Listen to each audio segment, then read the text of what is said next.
जय हिंद साथियों, आज मैं आपको एक बहुत ही महत्वपूर्ण टॉपिक के बारे में बता रहा हूं कि यूपीएससी एंड पीएससी दोनों के प्री एग्ज़ाम हो चुके हैं और मेंस एग्ज़ाम आने वाले हैं। अब बच्चे तैयारी कर रहे हैं और बच्चों के मन में मेंस को लेकर के काफ़ी पहली बार शामिल हो रहे हैं, उनके मन में कई सारे प्रश्न होते हैं। मेंस की एक अच्छी राइटिंग कैसे की जाए, तो मेंस की राइटिंग करने के लिए मैं आपको एक प्रोफार्मा जनरल आइडिया दे रहा हूं मैं आपको कि एक आंसर कैसे लिखा जाना चाहिए। खासतौर पे मैं अभी आपको पीएससी के लिए फोकस कर रहा हूं, इसके बाद मैं यूपीएससी के लिए भी बताऊंगा। दोनों में थोड़ा बहुत अंतर होता है, लेकिन इन जनरली आप यदि एक तरह का आंसर राइटिंग सीख जाते हैं तो दोनों कर सकते हैं, लेकिन थोड़ा स्टैंडर्ड आपको यूपीएससी में बढ़ाना होता है। सबसे पहली बात मैं आपको मेंस की आंसर राइटिंग के लिए बताऊं जो ज़रूरी है वो है पहली चीज़ कि आपको जो भी कोई क्वेश्चन लिखा है, मैं आपको बता रहा हूँ 200 वर्ड का क्वेश्चन कैसे लिखें। 200 शब्दों वाला आंसर आपको कैसे लिखना है। 200 शब्दों वाला जो भी क्वेश्चन आपके सामने लिखा हुआ है उस क्वेश्चन को पहले भली भांति पढ़ना। पहला स्टेप आपका क्या होगा कि भली भांति आपको क्वेश्चन को पढ़ना है, पढ़ कर के पढ़ना है और पढ़ने के बाद में उसको क्या करना है, समझना है। पढ़ना, फिर क्या करना है, उसको समझना है। जो पूछा गया है उसी का उत्तर आपको देना है, उत्तर देना है। जो पूछा गया है उसी को आपको फोकस करना है। दूसरी बात अपन देखें, पहले पढ़ा और अच्छी तरह से समझा। दूसरी बात जो है आपको याद रखनी है कि आपका जो आंसर होगा वो 3 पार्ट में जाता है। 3 पार्ट में जाता है। एक आपका होता है प्रस्तावना। प्रस्तावना को ही हम इंट्रोडक्शन या परिचय कहते हैं। परिचय, इंट्रोडक्शन होता है आपका परिचय। इस परिचय में क्या लिखना है ये भी मैं बताऊंगा। इसका दूसरा पार्ट होता है मेन बॉडी। और तीसरा जो होता है सी, वो होता है आपका कंक्लूजन, मतलब आपका हो जाएगा निष्कर्ष, कंक्लूजन, निष्कर्ष। तो आपको मेनली किसी भी आंसर को 3 पार्ट में बांटना होता है, प्रस्तावना, मेन बॉडी और फिर निष्कर्ष। अब अपन बात सबसे पहले करते हैं प्रस्तावना की, तो कि प्रस्तावना कैसी लिखी जानी चाहिए, है ना। तो प्रस्तावना में सबसे पहले क्या होता है कि जो भी क्वेश्चन दिया गया है उस क्वेश्चन के अकॉर्डिंग आपको प्रस्तावना देनी होती है ना। इसमें आप उस उत्तर में जो भी देने वाले, जो भी मटेरियल देने वाले हैं उसका संक्षिप्त रूप आपको देना होता है। मैं आपको एक उदाहरण देकर भी इस क्वेश्चन के आंसर के रूप में उदाहरण देकर के भी मैं बताऊंगा। तो आपको प्रस्तावना में, जैसे मान के चलें कि वैदिक काल का कोई प्रश्न आया, तो वैदिक काल में 2 या 3 लाइनों में या मैक्सिमम 4 लाइन में आपको अपनी प्रस्तावना को खत्म करना होगा।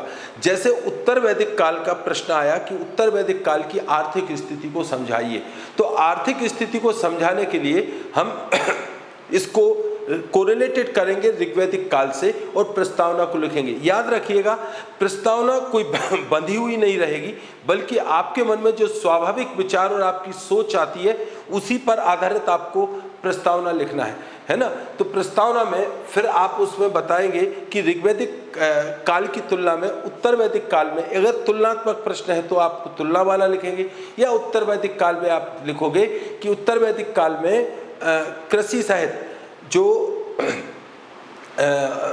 कृषि साहित्य उद्योग एवं व्यापार में प्रगति देखने को मिलती है, साथ ही व्यापार वाणिज्य में भी वृद्धि देखने को मिलती है।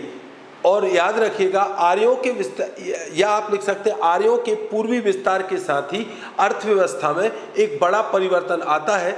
अब कृषि मुख्य व्यवसाय होने के साथ साथ व्यापार वाणिज्य में वृद्धि हुई और उद्योग और शिल्प भी विकसित हुए। तो आपने ये प्रस्तावना दे दी जिसमें आप ये बताओगे कि उत्तर वैदिक काल में किस तरह से अर्थव्यवस्था में बड़े भारी परिवर्तन आए। इसके बाद जो आप मेन बॉडी लिखोगे, इस मेन बॉडी में आपको उसको डिवाइडेड कर देना है। डिवाइडेड कैसे करना है कि अर्थव्यवस्था के जो मुख्य फैक्टर्स होते हैं उन फैक्टर्स को आपको यहाँ पर एक एक करके लिख देने हैं। जैसे मुख्य फैक्टर है आपका एक कृषि, तो कृषि के बारे में आपको बताना है कि इस समय कृषि की क्या पोजीशन हो गई थी, है ना। देखिए भारत हमेशा कृषि प्रधान देश रहा है, तो केवल ऋग्वैदिक काल को छोड़ करके, ऋग्वैदिक काल में पशुपालन मुख्य व्यवसाय था, लेकिन यहाँ पर कृषि में क्या प्रगति हुई। अब कृषि में आप क्या लिखोगे कृषि के अंतर्गत, कि फसलें कौन कौन सी उगाई जाती थी, फसलें, है ना। दूसरा खेती कैसे की जाती थी, और इसको विवरण देने वाले जो ग्रंथ हैं उन ग्रंथों के एविडेंस के साथ आप इसको लिखेंगे। फसलें हो गई, खेती हो गई, दूसरा सिंचाई व्यवस्था थी या नहीं थी, सिंचाई, है ना। और ये कि एग्रीकल्चर हो गया, कृषि हो गया, कृषि में पैदावार कितनी थी, पर हेक्टेयर उत्पादन कितना था, उत्पादन देख लेंगे, और साथ में खाद का प्रयोग ये लोग करते थे या नहीं करते थे। तो एग्रीकल्चर से रिलेटेड जितने भी फैक्टर्स होते हैं उन फैक्टर्स को अपन इसमें लिख देंगे, है ना। इसके अलावा कृषि के बाद में अब दूसरी चीज आ जाती है पशुपालन। तो पशुपालन को अपन देखते हैं कि पशुपालन में ये लोग क्या क्या कर रहे थे। तो पशुपालन में कौन कौन से पशु पाले जाते थे और पशुओं की उपयोगिता क्या थी, है ना। तो उसको अपन देख लेंगे पशुपालन में। यह एक कृषि के पूरक व्यवसाय के रूप में देखा जाता था पशुपालन। पशुपालन के बाद में अच्छा कृषि में तकनीकी को भी देखेंगे, तकनीकी, है ना, तकनीकी कौन सी तकनीकी इस्तेमाल। पशुपालन के बाद में आप लिखेंगे शिल्प, शिल्प एवं उद्योग, शिल्प उद्योग। शिल्प मतलब जैसे बनाने वाली चीजें जो है ना वो शिल्प है। जैसे धातु का काम हो रहा है तो धातु का मतलब धातु कर्म हो जाएगा, लकड़ी का काम होता है, मिट्टी का काम होता है, चमड़े का काम होता है, सुनारों का काम होता है। तो ये सब चीजें आप लिख लेंगे शिल्प में, है ना। और वस्त्र बुनाई का काम, जैसे उद्योग में आ जाएगा आपका वस्त्र बुनाई हो रही है, वस्त्रों का बुनाया जाना, या फिर लौह कर्म किया जा रहा है, लोहे से संबंधित व्यवसाय उद्योग हो गए। तो उस समय के प्रचलित उद्योगों के हमें अपने को नाम लिखने पड़ेंगे, है ना। ये मेन बॉडी में दूसरा चीज आ जाएगी, शिल्प एवं उद्योग। तीसरी चीज जो आएगी मेन बॉडी में शिल्प उद्योग के बाद में फिर आ जाता है आपका व्यापार और व्यवसाय, व्यापार वाणिज्य एवं व्यापार। तो व्यापार और वाणिज्य में हम दो चीजें देखते हैं, एक तो निर्यात देखते हैं और एक दो देख लेते हैं आयात। आयात और निर्यात देख लेते हैं। व्यापार मुख्य रूप से दो चीजों से, निर्यात मतलब हम किन चीजों को बाहर भेजते हैं। पहली बात तो व्यापार अगर दो तरीके का हो रहा है, एक आंतरिक व्यापार, एक बाह्य व्यापार।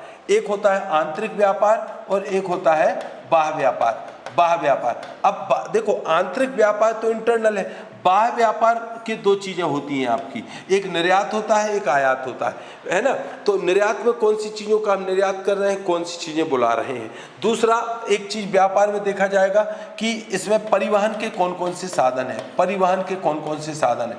तो इंटरनल व्यापार के लिए परिवहन का साधन क्या है, तो वो साधन नदी मार्ग हो सकते हैं या फिर सड़कें हो सकती हैं। और साधन के रूप में हम क्या परिवहन एवं साधन, साधन बैलगाड़ी का इस्तेमाल कर रहे हैं या फिर कोई घोड़ा गाड़ी का इस्तेमाल कर रहे हैं, भैंस गाड़ी का इस्तेमाल कर रहे हैं। और यहाँ पर परिवहन देखें आयात निर्यात के लिए तो जहाज़ों का इस्तेमाल कर रहे हैं, नदियों का इस्तेमाल।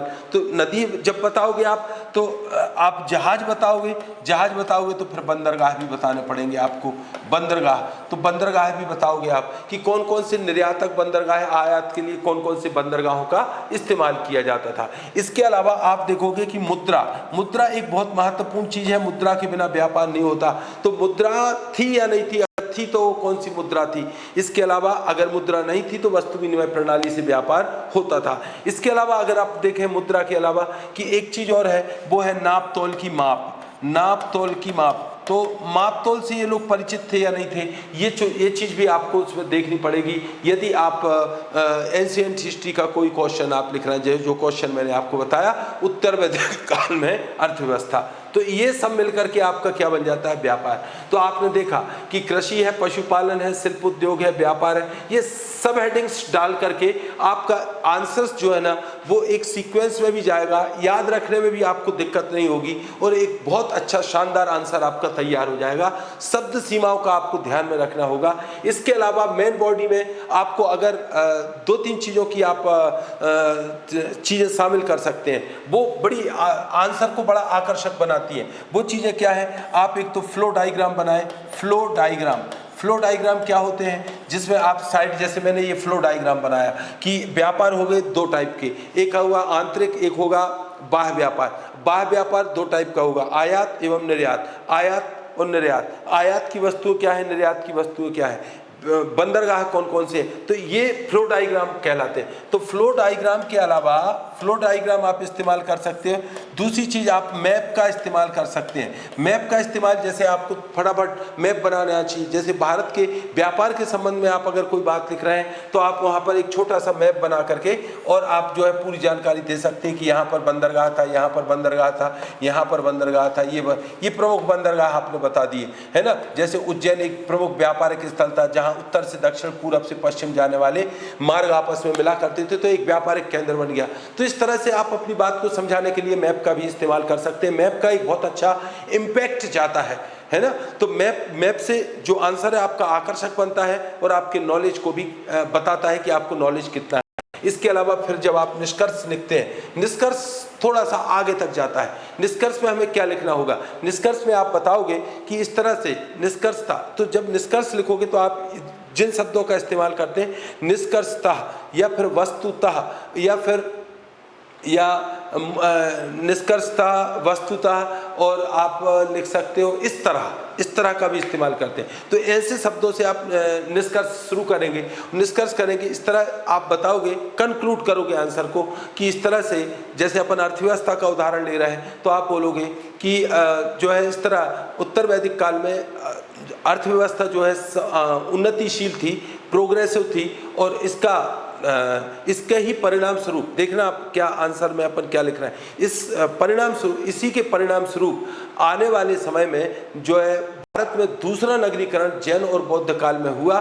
बड़े पैमाने पर कृषि अधिशेष उत्पादन ने नगरीकरण को संभव बनाया और साथ ही शिल्पों और उद्योगों और व्यापार के विकास के चलते आगे साम्राज्यवादी मानसिकता जो है वो विकसित हुई। क्योंकि साम्राज्य क्यों बने, अधिक लाभ के कारण बने। तो अर्थव्यवस्था से जुड़ा हुआ ही राजनीतिक कारण होता है। तो इस तरह से मैंने आपको एक आंसर के बारे में बताया, वो क्वेश्चन के बारे में बताया कि आपको एक आंसर कैसे लिखना चाहिए। समझ गए आप बात को। तो आपको जो है ना मैं ऐसे ही टिप्स जो आंसर राइटिंग की है वो मैं देता रहूँगा। और यूपीएससी, ये तो मैंने अभी 200 शब्द के लिए बताई है, ये 250 शब्द जो यूपीएससी में आता है उसके लिए भी यही तकनीकी आप इस्तेमाल कर सकते हैं। और रही बात छोटे आंसर्स की और 600 वर्ड के आंसर की, उसके बारे में भी मैं आपको जानकारी दूंगा। Thank you for listening and आप इस वीडियो का लाभ उठाएं और फायदा करें। मैं Umakant Bohare from excellence IAS Bhopal. Thank you.